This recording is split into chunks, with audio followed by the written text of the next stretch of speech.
Namaste, Siusha. Welcome, students, to the PBS Unit 3rd, that is Chapter 2 of Staffing. Now, please understand that this video is supposed to be only be watched by PBA and some students of BCom for Unit 4. કેમ કે આ Chapter 2 છે. So, let us start. So, as it is very relevantly clear that meaning of staffing is ભરતી કરવી. જ્યારે જેને જરૂર પડતી હોય જે તે રિસ્પેક્ટિવ પોઝિશન્સ કે જે તે રિસ્પેક્ટિવ ઓર્ગેનાઇઝેશનના પોસ્ટમાં વર્કફોર્સની રિક્વાયરમેન્ટ પૂરી કરવી જે ક્વોન્ટિટી અને ક્વોલિટી બંને ઓર્ગેનાઇઝેશનને લાવી શકે. ડેફિનેશન આપણે જોઈ શકીએ છીએ which would be relatively clear that staffing is the function by which managers build an organization through three processes. ત્રણ પ્રોસેસથી સ્ટાફિંગ કરી શકે છે જે છે recruitment, selection and development of individual as capable employees. એ જ રૂપે according to Coons and O'Donnell, Hens and Wilring, the management function of staffing is decided as filling positions in the organization structure through identifying workforce identification ની સાથે inventory, the people available, recruitment, selection, placement, promotion, appraisal, compensation and training of the needed people. What are the objectives of staffing? તો આપણે સમજી શકાય પહેલી વસ્તુ બધા function સમજવા, બીજી વસ્તુ મેન પાવર પ્લાનિંગ કરવું so that people are available at right time and at right place. સાચા ટાઈમે સાચા જગ્યાએ આપણે અવેલેબિલિટી રહે છે. બીજી વસ્તુ issues related to job analysis માટે સમજવું ટુ ઓવરકમ ધ પ્રોબ્લેમને ઓવરકમ કરવા માટે. મહત્વતા શું છે સ્ટાફિંગની? તો જેમ તમે સમજી શકો છો the basic objective of staffing is training and development. અસરકારક કોઓર્ડિનેશન આપણે ઓબ્ઝર્વ કરી શકાય છે. એની સાથે સાથે effective recruitment and placement, building effective human resources, સારામાં સારો યુઝ રિસોર્સિસનો કરવો, enhance corporate image, job satisfaction સુધારવી. કયા કયા પરિબળો આપણે સ્ટાફિંગનો ઓબ્ઝર્વ કરી શકાય? તો it is concern with procurement, પ્રાપ્તિ કરવી, development and maintenance of a satisfactory and satisfied labour force through recruitment, promotion and transfer. The management has to plan, manage, direct and control various matters relating labour force. જે અલગ અલગ labour ફોર્સને relate કરે છે એ બધી વસ્તુની સાથે એમને સંકળાઈ જવું પડે. ચોથો પોઈન્ટ આપણે જોઈ શકાય that every manager in the organization has to do the staffing function. દરેક મેનેજરે સ્ટાફિંગ ફંક્શન કરવું જ પડે છે. તો જેમ આપણે સમજી શકીએ કે what is the importance of staffing? સ્ટાફિંગની મહત્વતા શું છે? તો પહેલી મહત્વતા આપણે કહી શકાય ઇટ ઇઝ ફુલફિલિંગ ઓફ ઓબ્જેક્ટિવ્સ. હેતુઓ પૂરા પાડવા. હેતુ પૂરા પાડવાથી આપણે ઓબ્ઝર્વ કરી શકાય છે કે કોઈ પણ સાયન્ટિફિકલી સિલેક્ટેડ એમ્પ્લોય પોતાના ફંક્શન્સ ઇઝીલી અને as per the entire goal of the organisation કરી શકે છે. બીજું આપણે ઓબ્જેક્ટિવ જોઈ શકાય દેટ ઇઝ ઇન્ક્રીઝિંગ એફિશિયન્સી. સક્ષમતા સુધારવી. જે આપણે અગાઉના લેક્ચર્સમાં પણ ડિસાઇડ કર્યું છે કે એફિશિયન્સી મતલબ કે કેટલી એક્સટેન્ટ સુધી એ પોતાની વેલ્યુ ડિટરમાઇન કરી શકે. ફોર્થ પોઈન્ટ આપણે કહી શકાય રેઝસ મોરાલ. મનોબળ વધારવું. મનોબળ વધવાના કારણે કોન્ફિડન્સ વધે છે. એ કોન્ફિડન્સ વધવાના કારણે એક્સ વાય ઝેડ કંપનીની અંદર એને મજા આવે કે I am enjoying working in the company. This shows a high state of satisfaction. પછી ડિસિપ્લિન મેન્ટેનન્સ, મતલબ મેન્ટેનન્સ ઓફ ડિસિપ્લિન મતલબ શિસ્ત જળવાઈ રહે છે. એ શિસ્ત જળવાઈ રહેવાના કારણે આપણે ઓબ્ઝર્વ કરી શકાય કે એ વ્યવસ્થિત રૂપે પોતાનું કામ કરી શકે છે. નેક્સ્ટ પોઈન્ટ આપણે ઓબ્ઝર્વ કરી શકાય કે એમ્પ્લોય અને એમ્પ્લોયરના રિલેશન સુધરે છે. જેના કારણે આપણે ઓબ્ઝર્વ કરી શકાય કે સારા એમ્પ્લોઈઝ અને સારા સબોર્ડિનેટ્સ અને કોઓર્ડિનેટર્સની વચ્ચે ગુડ રિલેશન્સ આપણે ઓબ્ઝર્વ કરી શકાય. અને પછીનો પોઈન્ટ આપણે ઓબ્ઝર્વ કરી શકાય ટીમ સ્પિરિટ. ટીમ સ્પિરિટ એટલે શું? કે જ્યારે પણ કામ કરતી વખતે હોથોન એક્સપેરિમેન્ટ્સમાં એવું કહેવામાં આવ્યું છે કે લોકો જ્યારે પણ સારી રીતે રહેતા હોય તો સારી રીતે રહેવાના કારણે એમની પ્રોડક્ટિવિટી, એમની એફિશિયન્સી અને સેટિસ્ફેક્શન જે કામ પ્રત્યે કહેવાય એ સુધરતી હોય. thus forming informal groups which also resulted in development of team spirit. Next આપણે ઓબ્ઝર્વ કરી શકાય that is development of employees. One very important function of staffing, એક સૌથી ઇમ્પોર્ટન્ટ ફંક્શન સ્ટાફિંગ નો હોઈ શકે is that it makes arrangement for development of employees. એ એમ્પ્લોઈઝના development માટે બની શકે છે. The employees are given proper guidance. એમ્પ્લોઈઝને વ્યવસ્થિત ગાઈડન્સ આપવામાં આવે for the career, એમના કરિયર માટે. Steps are taken. વ્યવસ્થિત સ્ટેપ લેવામાં આવે for reducing the stress. એમનો સ્ટ્રેસ ઘટાડવા માટે and they are given promotion on the basis of their ability and qualification. જેના કારણે એમ્પ્લોયની સેટિસ્ફેક્શન વધે છે અને એમનું ડેવલપમેન્ટ પણ થાય. નેક્સ્ટ પોઈન્ટ આપણે સમજી શકાય એમની આત્મસન્માન સંતુષ્ટાય છે. આત્મસન્માન એટલે એ જ્યારે પોતાની હાઈ લેવલની નીડ્સ મતલબ સેલ્ફ એકચ્યુઅલાઇઝેશન અને સેલ્ફ રિસ્પેક્ટ કે સેલ્ફ એસ્ટીમની નીડ્સ સેટિસ્ફાઈ કરી શકે છે જેના કારણે એ સારું કામ એક્ઝિબિટ કરી શકે. Good efficient management results in cost of production reduced. આપણે ઓબ્ઝર્વ કરી શકાય કે reduction cost of production drastically reduce થાય છે જેના કારણે વારે ઘડીએ તમારે ભરતી કરવાની જરૂર પડતી નથી અને લો કોસ્ટની અંદર આપણે ઈ લો કોસ્ટનો ફાયદો કસ્ટમરને આપી શકાય લો પ્રાઇસ ઓફ ગુડ્સમાં. ઈ લો પ્રાઇસ ઓફ ગુડ્સના કારણે આપણે ઓબ્ઝર્વ કરી શકાય કે આપણી રેવન્યુ જનરેશન સેલ્સ વધે છે. અને પછીનો પોઈન્ટ આપણે સમજી શકાય that is prestige of company. The company which can keep its employees satisfied, which can produce goods at a low cost and can maintain high quality goods should be considered as a good company. A good company કહી શકાય. All these are made possible due to scientific staffing. અને scientific staffing ના કારણે કંપનીની Prestige સાધી રહે છે. Next આપણે observe કરી શકાય. Next important topic that we are going to discuss is guideline principles for successful staffing. What are the guideline principles? તો પહેલો જ guideline principle છે that scientific selection should be done. Scientific રૂપે કોઈ પણ એમ્પ્લોય કે એમ્પ્લોયરની પસંદગી થવી જોઈએ. સાયન્ટિફિક નો મતલબ શું કે જ્યારે પણ કોઈ વ્યક્તિની પસંદગી થતી હોય ત્યારે પણ એ કોઈ ડેફિનેટ લેવલ સુધી કોઈ પણ એક જોબ કરવા માટે સક્ષમ બનવું જોઈએ. Right? Now, with the help of job analysis and job description, the specific form of the task should be fixed. In a specific form task નો ફિક્સ હોવો જોઈએ. The employee should have capacity, enthusiasm and aptitude for employee ની પાસે enthusiasm હોવો જોઈએ કે aptitude પણ હોવો જોઈએ. If the statement of Plato, જો પ્લાટોનો સ્ટેટમેન્ટ એડોપ્ટ કરવામાં આવે by managers, so it is observed that બધા employees scientifically learned હોવા જોઈએ. There should be high and strict standards in employment testing. એક હાઈ અને સ્ટ્રિક્ટ સ્ટાન્ડર્ડ્સ હોવું જોઈએ કોઈ પણ એમ્પ્લોયમેન્ટની જ્યારે પસંદગી થતી હોય ત્યારે અને એમને પ્રોપર ઓપોર્ચ્યુનિટીઝ મળવી જોઈએ કે જ્યારે પણ જોબની પ્રમોશન લેતી વખતે શું ધ્યાનમાં રાખવામાં આવે એની ક્વોલિફિકેશન એની એલિજિબિલિટી એની કામ કરવાની ધગસ. So the special skill is work is deep understanding and independent thinking power should be properly promoted as well as observed. The policy of promotion મતલબ જે પણ પ્રમોશન કરવાની જે પ્રક્રિયા હોય એ નિરપક્ષ હોવી જોઈએ. There should not be any kind of partiality and it should be just. The standards and parameters જે standards and parameters જે રીતે સક્ષમતા મપાતી હોય right તો એ efficient હોવી જોઈએ. Not only that there should be parameters to know whether functioning as per those specified standards or not. Efficiency of the employees can be maintained by keeping fresh their knowledge through refresher training. refresher training લેતા આવડવું જોઈએ, conferences હોવી જોઈએ and seminars હોવી જોઈએ. This is a very important question that you must understand.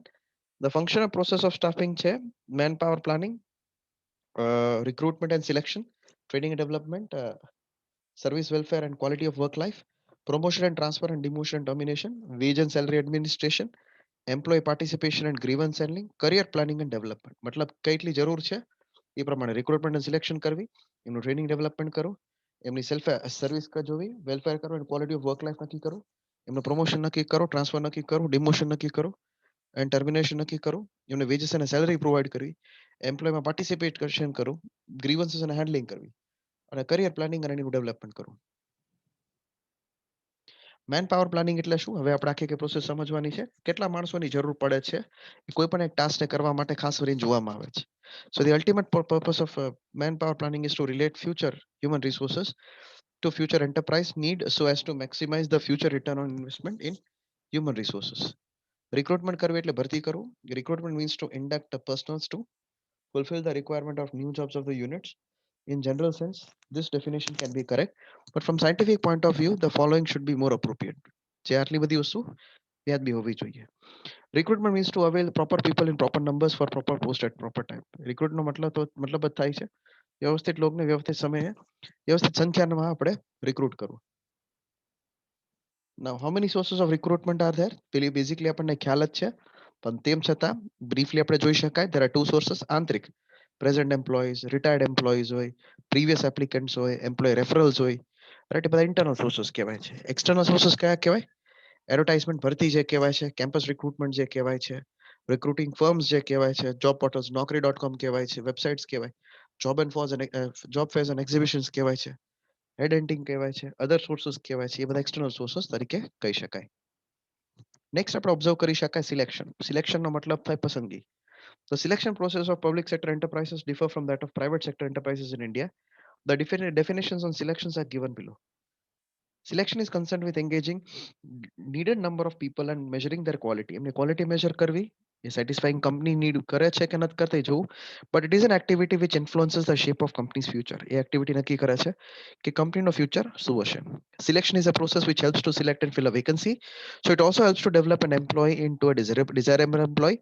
Selection process ના આધારે આપણે observe કરી શકાય કે એ potential રાખે છે grow કરવા માટે. આ તમે જોઈ શકો છો કે આખી process of selection છે. પ્રિલિમિનરી ઇન્ટરવ્યુ મતલબ બેઝિક ઇન્ટરવ્યુ રાખવું, એપ્લિકન્ટ્સ રિસીવ કરવા, સ્ક્રીનિંગ ઓફ એપ્લિકેશન રાખવી, એમ્પ્લોયમેન્ટનું ટેસ્ટ રાખવું, ઇન્ટરવ્યુ રાખવું, પછી એમના રેફરન્સીસ મતલબ કયા રેફરન્સીસ છે એ ચેક કરવા, મેડિકલ એક્ઝામિનેશન કરવું, ફાઇનલ સિલેક્શન કરવું. નેક્સ્ટ આપણે પ્રોસેસ ઓબ્ઝર્વ કરી શકાય ટ્રેનિંગ એન્ડ ડેવલપમેન્ટ. જ્યારે પણ કોઈ વ્યક્તિને એમ્પ્લોય ટ્રેન કરવામાં આવે ત્યારે ખાસ કરીને ટ્રેનિંગ જરૂરી પડે છે. Training is necessary not only for new employees but also for old employees. Executive development program have to be devised. નવા નવા પ્રોગ્રામ્સ ડિવાઇસ કરવા પડે જેના કારણે પ્રોપર ટ્રેનિંગ આપી શકાય અને એ પદ્ધતિના આધારે કોઈ પણ એક વ્યક્તિ પસંદ કરે છે. The talent of the employees are not fully productive. Talent of the employees are fully productive without a systematic program of training. વ્યવસ્થિત પ્રોગ્રામ ઓફ ટ્રેનિંગ કે ડેવલપમેન્ટ ન હોય ત્યાં સુધી કોઈ દિવસ તમે તમારી નોલેજ કે સ્કિલ્સ ન ડેવલપ કરી શકો. કેટલા મેથડ ઓફ ટ્રેનિંગ છે? તો two methods, on the job training method and off the job training method. On the job training મેથડની અંદર જોબ રોટેશન કહેવાય, કોચિંગ કહેવાય, જોબ ઇન્સ્ટ્રક્શન્સ કહેવાય છે, કમિટી અસાઇનમેન્ટ્સ કહેવાય છે, ઇન્ટર્નશિપ ટ્રેનિંગ કહેવાય છે. ઓફ ધ જોબ ટ્રેનિંગ મેથડ્સમાં આપણે કહી શકાય કેસ સ્ટડી મેથડ, કોઈ પરિસ્થિતિ કે ઇન્સિડન્ટને ધ્યાનમાં રાખીને ટ્રેન કરવામાં આવે. ઇન ધ બાસ્કેટ મેથડ હોય છે, બિઝનેસની ગેમ્સ હોય છે, લેક્ચર્સ લેવામાં આવે, સિમ્યુલેશન્સ મતલબ કોઈ કન્ડિશન્સ પાર્ટિસિપેટ કરવામાં આવે, મેનેજમેન્ટ એજ્યુકેશન અને કોન્ફરન્સીસ. વેજ એન્ડ સેલરી એડમિનિસ્ટ્રેશનમાં wage and salary administration is one of the vital areas of personal management. Sound wage and salary policies are essential to get effective results from employees. એમના અસરકારક results employees થી મેળવવાના. Organizational moral cannot be maintained at high level. Organization moral મતલબ મનોબળ તમે ન રાખી શકો without a fair and sound remuneration program. એટલે બે મેથડ થી તમે સેલરી આપી શકો. One is piece wage system and the other is time wage system. Promotion transfer demotion એટલે શું? જ્યારે એક જોબમાંથી બીજી કોઈ લોકેશનમાં મોકલવામાં આવે તો એને પ્રમોશન કહેવાય છે. સોરી, જ્યારે ગ્રોથ આપવામાં આવે, કોઈ એક્ઝિસ્ટિંગ રિસ્પોન્સિબિલિટી કરતા હોય તે વધારે રિસ્પોન્સિબિલિટી આપવામાં આવે તો એને પ્રમોશન કહેવાય છે.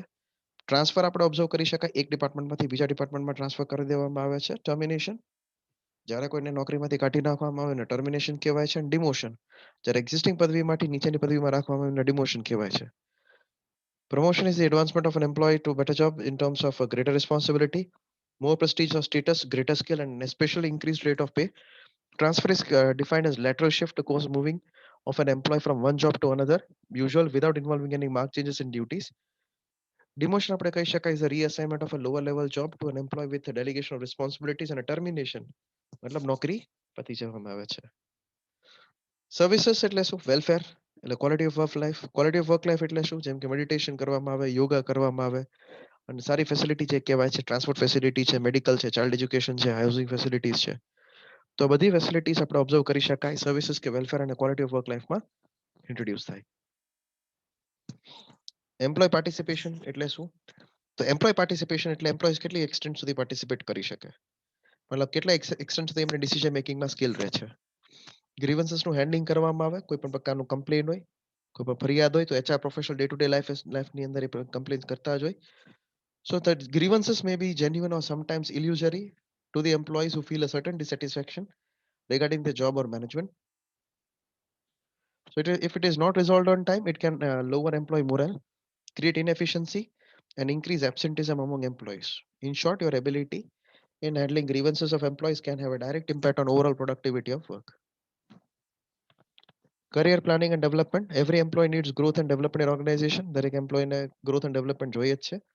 No one wants to stick at the same cadre. કોઈ પણ વ્યક્તિને સેમ પોઝિશનને સેમ cadre ઉપર સ્ટિક નથી કરવું. Therefore, in an organization, management has to frame certain programs. Management A frame અમુક પ્રોગ્રામ્સ કરવા જ પડે છે for career development of employees. એમને એમ્પ્લોયના career development માટે કયા કયા પરિબળો ફેક્ટર્સ affecting staffing કરી શકે છે? તો આપણે ઓબ્ઝર્વ કરી શકાય there are two factors, internal environment and external environment. Internal environment આપણે કહી શકાય it is a promotion policy. I think I would be completing many of the lectures beforehand. So just a second. Career planning and development માં આપણે કહી શકાય every employee needs growth and development in organization. No one wants to stick at the same cadre. કોઈ પણ એક વ્યક્તિ same position ઉપર same cadre ઉપર નથી લેવા માંગતો. Therefore, in an organization, management has to frame certain programs for career development of employees. And finally, કઈ કઈ વસ્તુ સ્ટાફિંગને અફેક્ટ કરે છે? ઇન્ટરનલ એન્વાયરમેન્ટ, એક્સટર્નલ એન્વાયરમેન્ટ, એમાં પ્રમોશન, લેબર લોસ, કઈ રીતે ફ્યુચર ગ્રોથ બની રહે છે, સ્પર્ધા કેવી રીતે રહે, ટોપ મેનેજમેન્ટ કઈ રીતે રહે, એજ્યુકેશન સ્ટાન્ડર્ડ્સ કયા હોય છે, ઇમેજ ઓફ ધી ઓર્ગેનાઇઝેશન કેવી રીતે ઇન્ટરનલ એન્વાયરમેન્ટમાં રહે અને એક્સટર્નલ એન્વાયરમેન્ટમાં other factors. So I think this much would be sufficient for the unit 3. With this, I am completing unit 3 of BBA as well as BCom. Thank you very much for listening patiently. Have a nice day.